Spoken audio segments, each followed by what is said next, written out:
Steve Kerr, anybody you played high school or college ball that you were still tight with? Oh, yeah. Judd Bushler is my best buddy. I see him every day. We live in San Diego, a couple miles from each other. We were teammates first at Arizona and then with Chicago. And it's great. Our daughters basically have known each other since they were born. Judd coaches volleyball. My daughter plays for him. So he's like family pretty much. Wow, it sounds exactly like that. And so how does that relationship evolve through the years? And when you think back to the first day you met him and then you see your kid playing for him as he coaches. It's, you know, that's one of the things that's great about basketball when you have a teammate and you go through all the battles and you know, practices and ups and downs, and you get so close. And then if you're able to maintain that friendship going forward through your kids, it's special. You know, we share something that you know, very few people can share. Just those memories of you know, playing in school and playing in the NBA and doing it together. Steve, what's the most important relationship with a high school teammate or a college teammate that continues to this day? You know, I think is what we did off the court. You know, the friendship. That's what I think I miss about college, high school, and basketball. You definitely miss the competition, but the bus rides. You know, the bus rides I think is legendary. The flights. You know, I have my best friend was the best man in my wedding in high school. He lives out in Vegas, so we still can get together and look at each other and laugh about a moment, and no one else knows the moment but me and him, because something that we, you know, starting to recant and look back at what we did in high school. Same thing, Reggie.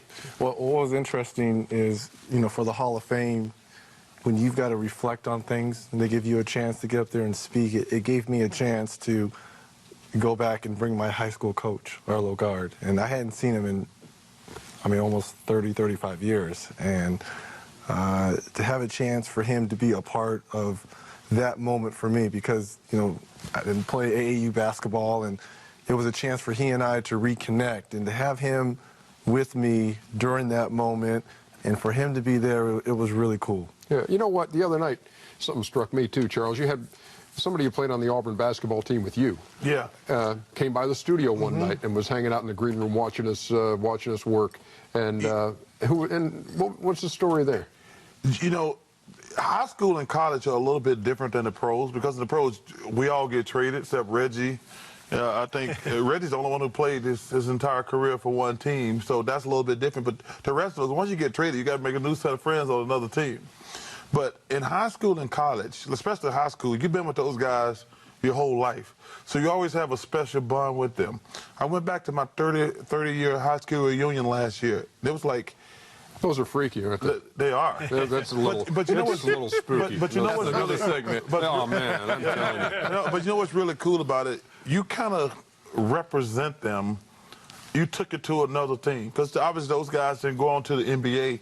But when I go home, I bump into a couple of them. It's always great to see them. Same thing with college. You know, those guys I played with in college, Chuck Person made it to the NBA, but the rest of those guys did not. So we keep in contact through the whole 30 years, basically. I always look forward to sitting when I go down to Auburn if we do some type of event together. But we'll always have that special bond. And I hope that they're proud of me. They all help in their own way. They all help me in some way. And we'll always have that special bond with high school and college.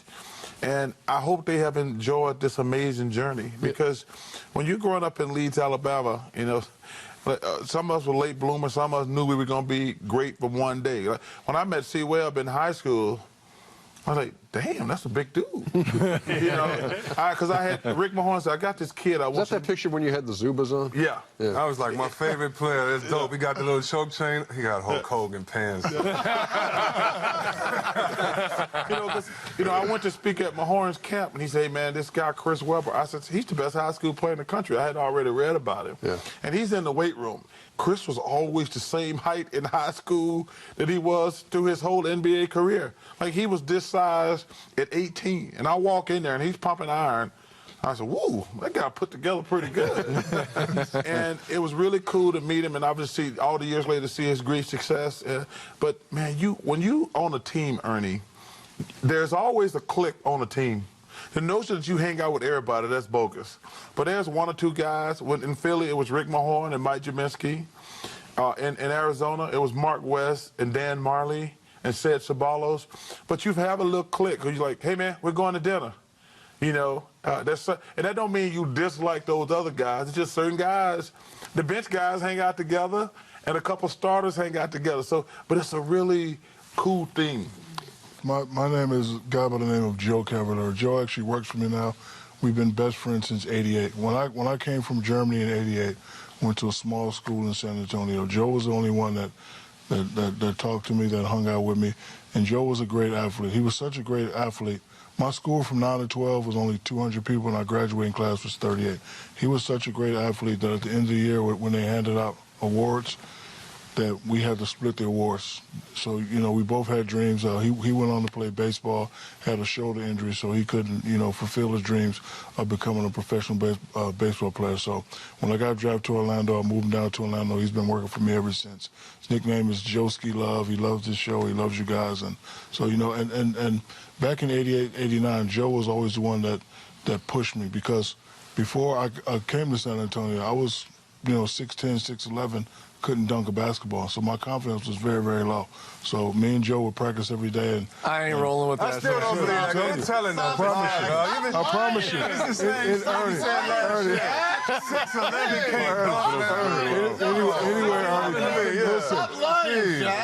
Somebody send the tape over for a pair of each leg. We're taking the man at his word. 6'11", if you're 6'11", can't dunk, I couldn't play. Yeah, you got a Listen, I problem. couldn't dunk, I could play, but Joe would come pick me up. He'd take me to the local gym, and I started off dunking a sock, then a volleyball. Man, And get I got out of enough here. confidence to start dunking about, yes, 6'11". No, Ernie, you know what it was? I had Osgood Schlotters, and I had really bad knees. Had bad knees. Yeah. And then, you know, at this point... You don't need knees to dunk. Yeah, you do. You got to jump. At this point, before that point, I met Dale Brown, and I met him, and you know, he told me to lift weights and do it, so I started doing that. And when I got to San Antonio, I still couldn't dunk, but Joe was one that kept pushing me, and then finally I got over the hump. Then I became the nastiest dunker in the world. That Osgood Slatter stuff, that right there below the right knee, there. that stuff is, that was... We got to ask Sergeant about that. We got to ask Sergeant about that. The elevator could only go to the third floor.